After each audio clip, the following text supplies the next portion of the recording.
যখন আমাদের দেশের রাজনীতিবিদরা, বিশেষ করে রাজনীতিবিদরা, বিশেষ করে মন্ত্রীরা, বিশেষ করে প্রধানমন্ত্রীরা, বিশেষ করে যে হোমরা চোমরা ব্যক্তিরা আছে, তারা যেন বাংলাদেশেই তাদের চিকিৎসা করাতে বাধ্যতামূলক, এটা বাংলাদেশেই করতে হবে। আমি যদি এই দেশে যদি আপনার চিকিৎসা করি, তাহলে আমার দেশের জনগণ, এই 18 কোটি মানুষ, উনি বুঝবে, সবাই দেখবে যে না আমিরের জামাত ওনার দেশপ্রেম কতটুকু আছে।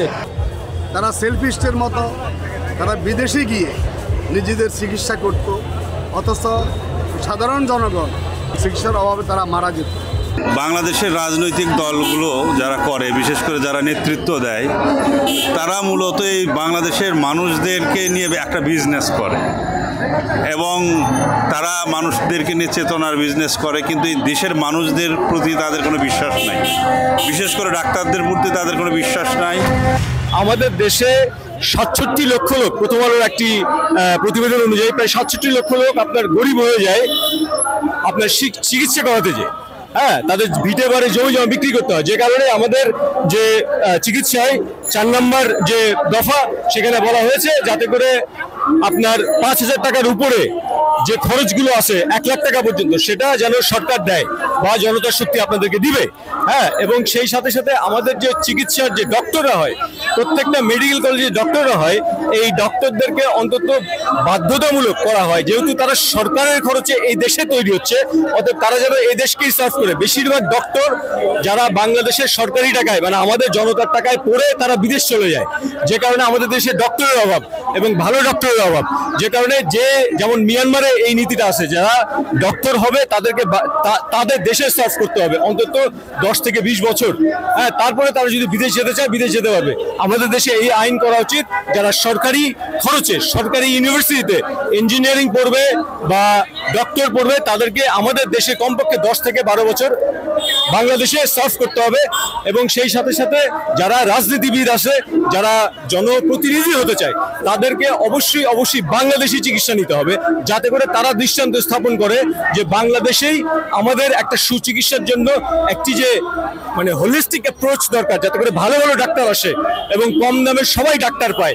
সেটা তখনই সম্ভব যখন আমাদের দেশের রাজনীতিবিদরা, বিশেষ করে রাজনীতিবিদরা, বিশেষ করে মন্ত্রীরা, বিশেষ করে প্রধানমন্ত্রীরা, বিশেষ করে যে হোমরা চোমরা ব্যক্তিরা আছে, তারা যেন বাংলাদেশেই তাদের চিকিৎসা করাতে বাধ্যতামূলক, এটা বাংলাদেশেই করতে হবে। তাতে যদি মৃত্যু হয়, মৃত্যু হবে। এই ক্ষেত্রে আমিরের জামাত যে দৃষ্টান্ত রাখলেন, সেটাকে আপনি কি সাধুবাদ জানাবেন? জি, অবশ্যই আমিরের জামাতের যে দৃষ্টান্ত, এটাকে অবশ্যই সুস্বাগতম, যে তিনি বাংলাদেশে মানে নিজের চিকিৎসা করিয়ে একটি মানে মহান দৃষ্টান্ত উপস্থাপন করেছেন। এটাই তো তার দেশপ্রেমের ভালোবাসা বহির্প্রকাশ। এটাই তো বোঝা যাইতে পারে যে দেশের জন্য সে কতটুকু ভালোবাসে, দেশের মানুষের জন্য কতটুকু ভালোবাসে, এটাই তার এক্সাম্পল আর কি। সব কিছু থাকার পরেও উনি দেশকে প্রাধান্য দিয়েছেন, দেশের ডাক্তারদের সম্মান অক্ষুণ্ণ রাখার জন্য দেশের চিকিৎসা, এই দেশের মাটিতে ওনার চিকিৎসা উনি নিজে করেছে। ওনার মেয়ে বলেছে ওনাকে বাইরে চিকিৎসা নেওয়ার জন্য, আমাদের সংগঠন বলেছে ওনাকে বাইরে চিকিৎসা নেওয়ার জন্য। হ্যাঁ, সিঙ্গাপুরে ওনাকে চিকিৎসা দেবে, কিন্তু উনি বলছে না, আমি আমার দেশে চিকিৎসা করব। আমার দেশের মানুষের, আমার দেশের ডাক্তারদের অভিজ্ঞ ডাক্তার আছে, কিন্তু আমরা এখানে যদি চিকিৎসা করি, তাহলে আমাদের দেশের রাজনীতিবিদেরা পরবর্তী আমাদের দেশের চিকিৎসা করবে, আমাদের দেশের টাকা দেশের বাইরে যাবে না। এই দিয়ে উনি ওনার যে মনের ছিল, অক্ষুণ্ণতা ছিল, ওনার যে আপনার স্পিরিট ছিল যে না, আমি আমার দেশের টাকা আমার দেশে রাখবো, আমার দেশের ডাক্তারদের সম্মান রক্ষা করব। আমি জামাতের আমির, আমি যদি এই দেশে যদি আপনার চিকিৎসা করি, তাহলে আমার দেশের জনগণ, এই 18 কোটি মানুষ, উনি বুঝবে, সবাই দেখবে যে না আমিরের জামাত ওনার দেশপ্রেম কতটুকু আছে। হ্যাঁ, এই জন্য উনি এই দেশে চিকিৎসা করেছে। দেশের চিকিৎসা ক্ষেত্রে আস্থা আসবে। জি, এই দেশের চিকিৎসা ক্ষেত্রে আমাদের 18 কোটি মানুষের আস্থা আসছে, সারা বাংলাদেশের মানুষের আস্থা জন্মিয়েছে। উনি সেটাই দেখিয়ে দিচ্ছেন, প্রমাণ করে দিচ্ছেন। মানে দীর্ঘদিন থেকে আমার মনে একটা প্রশ্ন ছিল যে আমাদের রাজনৈতিক নেতৃবৃন্দ এবং অভিজাত শ্রেণী, তারা দেশের শিক্ষা ব্যবস্থাকে আন্তর্জাতিক মানসম্পন্ন পর্যায়ের একটি স্বাস্থ্য নীতি বা স্বাস্থ্য কাঠামো তৈরির উপরে গুরুত্ব না দিয়ে তারা সেলফিস্টের মতো তারা বিদেশে গিয়ে নিজেদের চিকিৎসা করত, অথচ সাধারণ জনগণ তারা চিকিৎসার অভাবে তারা তাদের সঠিক চিকিৎসা পেত না এবং চিকিৎসার অভাবে তারা মারা যেত। ডক্টর শফিকুর রহমান সাহেব, তিনি একজন ডাক্তার, তারও মনে হয় সিলেটে একটা হাসপাতাল আছে, কলেজ আছে, তিনিও ডক্টর, তার ছেলেও ডক্টর, আমি জানতে পেরেছি। নিঃসন্দেহে এটা একটা দেশপ্রেম এর অনন্য উদাহরণ। জীবনের ঝুঁকি নিয়ে তিনি এস্টাবলিশ করতে চেয়েছেন যে আমাদের দেশেও সুচিকিৎসা দেওয়ার মতো ডক্টর আছে, যাদেরকে আমরা আন্ডারমাইন করি, বিদেশে আমরা গিয়ে ট্রিটমেন্ট করি। ডাক্তারদের যে ভয়েস, সাংবাদিক সম্মেলনে তাদের যে কমেন্টস, তারা যে অনুপ্রাণিত, যা তাদেরকে মূল্যায়ন করার জন্য।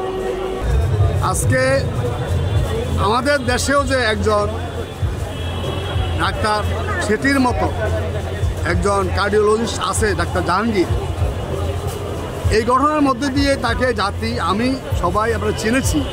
বাংলাদেশের রাজনৈতিক দলগুলো যারা করে, বিশেষ করে যারা নেতৃত্ব দেয়, তারা মূলত এই বাংলাদেশের মানুষদেরকে নিয়ে একটা বিজনেস করে এবং তারা মানুষদেরকে নিয়ে চেতনার বিজনেস করে, কিন্তু এই দেশের মানুষদের প্রতি তাদের কোনো বিশ্বাস নাই, বিশেষ করে ডাক্তারদের প্রতি তাদের কোনো বিশ্বাস নাই এবং তাদের অঢেল অবৈধ সম্পদ থাকার কারণে তারা সবসময় বাইরে গিয়ে চিকিৎসা নেয়।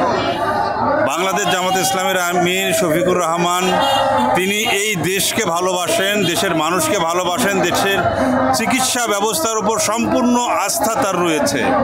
এই আস্থা থাকার কারণে এবং দেশের প্রতি তার কমিটমেন্ট থাকার কারণে, দেশপ্রেমের কারণে তিনি বাংলাদেশের চিকিৎসা গ্রহণ করেছেন। যেহেতু তিনি বলেছেন যে হায়াত মউতের মালিক আল্লাহ, অতএব আমি আমার দেশের মানুষদের, ডাক্তারদের প্রতি আমি বিশ্বাস স্থাপন করলাম, আস্থা রাখলাম। এতে যদি আমি মরেও যাই তাতেও আমার কোনো সমস্যা নেই, একদিন তো মরতেই হবে। এই ধরনের একজন মহান নেতা আমরা বাংলাদেশে পেয়েছি। এজন্য বাংলাদেশ জামাত ইসলামীর যে গ্রহণযোগ্যতা, সেটাও কিন্তু ডাক্তার শফিকুর রহমানের কারণে কিন্তু বাংলাদেশে বৃদ্ধি পেয়েছে। সাধারণ মানুষ জামাতকে এখন তাদের নিজেদের সংগঠন মনে করে। আমি দেশের একজন সাধারণ নাগরিক হিসেবে মনে করি বাংলাদেশ জামাত ইসলামীর আমির দেশের চিকিৎসা ব্যবস্থার প্রতি তার যে আস্থা, তিনি বিদেশে না গিয়ে দেশে যে চিকিৎসা গ্রহণ করেছেন, এটা তার দেশপ্রেমের একটি বড় পরিচয়। আমরা সাধারণভাবে দেখি এদেশের রাজনীতিবিদ এবং বিত্তশালীরা দেশীয় চিকিৎসার প্রতি তারা আস্থা রাখে না, তারা অন্য দেশে চিকিৎসা নেওয়ার জন্য চলে যায়। সেক্ষেত্রে জামাত ইসলামের আমির ডাক্তার শফিকুর রহমান দেশে চিকিৎসা গ্রহণ করে দেশের চিকিৎসা ব্যবস্থার প্রতি তার আস্থা এবং জনগণের আস্থাকে বাড়িয়ে দিয়েছেন। তিনি এই দেশের সম্পদ বা জামাত ইসলামীর রাজনৈতিক দল হিসেবে সম্পদ আমি মনে করি না, তিনি এদেশের প্রতিটি মানুষের সম্পদ। দেশের রাজনৈতিক অঙ্গনে তিনি অভিভাবক। এই বাংলাদেশকে দুর্নীতিমুক্ত সুন্দর একটি বাংলাদেশ গড়ার জন্য জামাত ইসলামীর আমির ডাক্তার শফিকুর রহমানের বিকল্প আমরা দেখছি না।